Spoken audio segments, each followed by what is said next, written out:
Have you ever stopped to really think about money, not just in passing, but truly ponder its essence? I mean, really think about it. What is it? Is it just paper, or is there something more to it? Why do we value it so much? What gives it its power over our lives? Is it real, or is it just an illusion? A construct we've all agreed upon. Money. We chase it, we stress over it, we dream about it. It dictates so much of our daily existence. But what if I told you that money isn't real? That it's merely a shared belief? Now I know what you're thinking. How can something so central to our lives be an illusion? The paper in your wallet, the coins in your pocket? They're just symbols. They stand for value, but they aren't value itself. They represent something, but they're not the thing itself.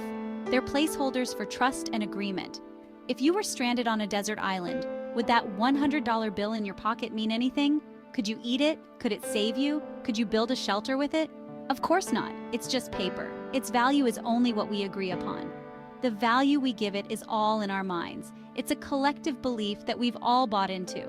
Once we understand that money is just a concept, a tool we've created, we can start to see wealth in a whole new light. Wealth isn't just about money.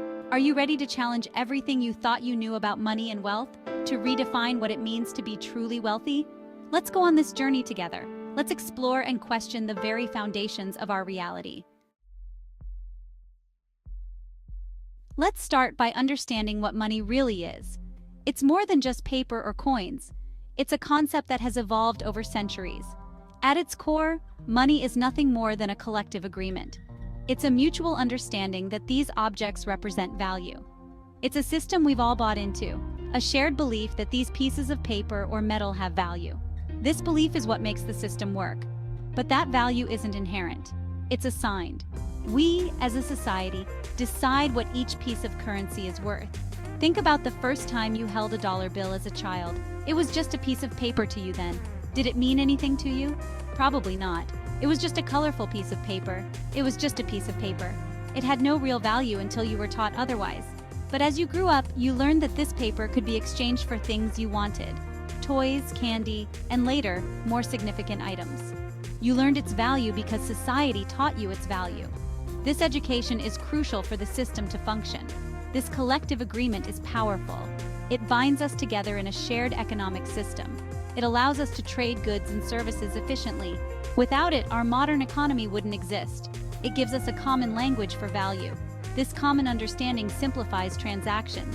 But it's important to remember that it's still just an agreement. The paper itself is worthless without our collective belief. In different parts of the world, different things hold value.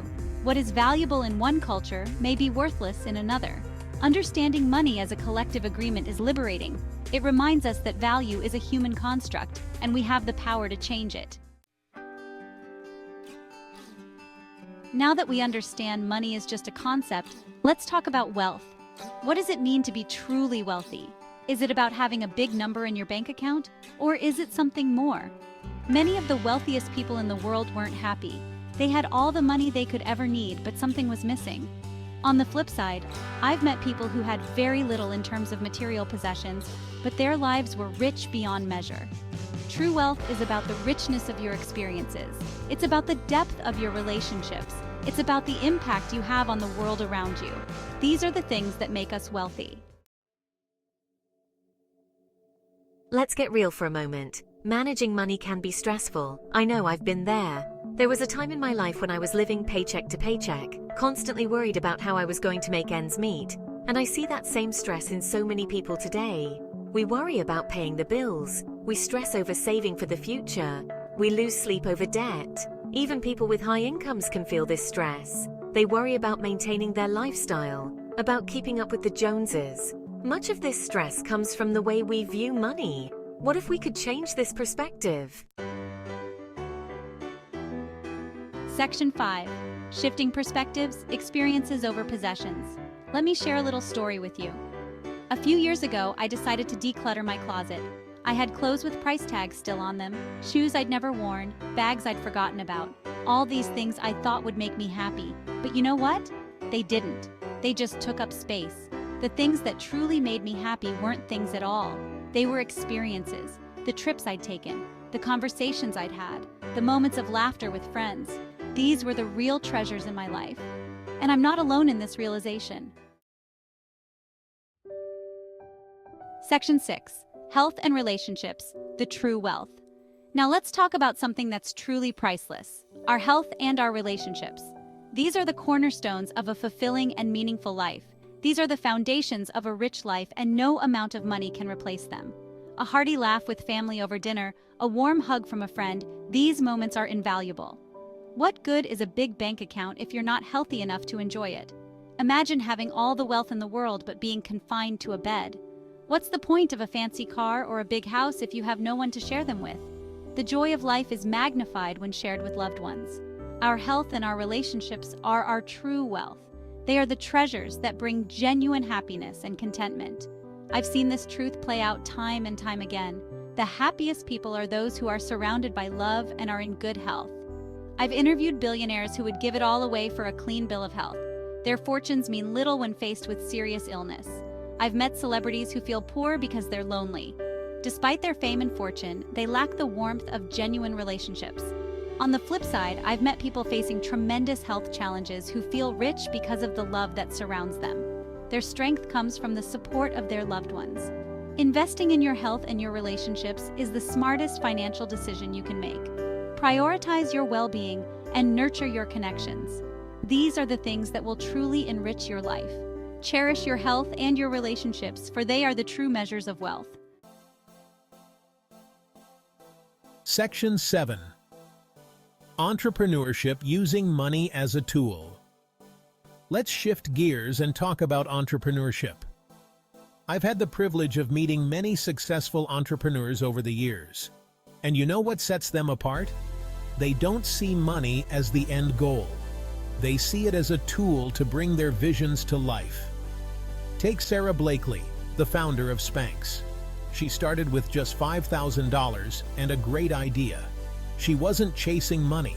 She was trying to solve a problem. The money came as a result of her passion and persistence. And now, she's using that money to help other women entrepreneurs. Or think about Blake Mycoskie, the founder of Tom's Shoes. His business model was built on giving.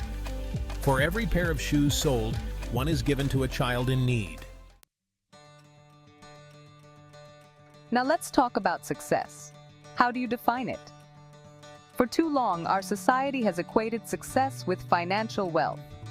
We've been taught that the person with the biggest house, the fanciest car, the fattest bank account is the most successful. But I'm here to tell you that's a very limited view of success. True success, in my opinion, is about living a life that aligns with your values. It's about waking up every day excited about what you're going to do. It's about making a positive impact on the world around you. It's about growing, learning, and becoming the best version of yourself. I have met people from all walks of life who embody this kind of success. Teachers who are changing lives one student at a time, artists who are bringing beauty into the world, volunteers who are making their communities better places. Let's dive deeper into what really matters in life: freedom, passion, and resilience. These are the qualities that truly enrich our lives, far beyond what money can buy. Freedom isn't about having enough money to do whatever you want. It's about living life on your own terms. It's about having the courage to follow your heart, to pursue your dreams, regardless of what others think. I've met people living in tiny houses who feel freer than millionaires in mansions. Why? Because they've chosen a life that aligns with their values. Passion is what gets us out of bed in the morning. It's what makes our hearts sing. And here's the beautiful thing about passion: it doesn't cost a thing. Whether you're passionate about gardening, writing, teaching, or cooking, pursuing your passion will make you feel richer than any paycheck ever could. Now let's talk about something that might seem counterintuitive when discussing wealth generosity. But I truly believe that generosity is the ultimate form of wealth. When we give, whether it's our time, our skills, or our resources, something magical happens. We feel richer. It's not about the amount we give. It's about the act of giving itself. It connects us to something larger than ourselves. It reminds us that we have enough to share. Some of my happiest moments have been when I've been able to give to others. Whether it's helping a student go to college or supporting a community project, the joy of giving far outweighs any material purchase I've ever made. And here's the beautiful thing about generosity: it's available to all of us, regardless of our financial situation. As we wrap up our journey today, I want to leave you with a powerful thought. Life is abundant, not just in terms of money or material possessions, but in experiences, in love, in opportunities for growth and connection. Too often, we operate from a mindset of scarcity. We worry there's not enough to go around, not enough money, not enough success, not enough happiness. But when we shift our perspective, we start to see abundance everywhere. The sun rises every morning, giving us a new day full of possibilities. The air we breathe, the water we drink, these are abundances we often take for granted. The ability to learn, to grow, to love, these are riches available to all of us. So I challenge you to embrace this abundance. If you found value in this journey, please subscribe, share, and comment below. Let's spread the message of abundance together.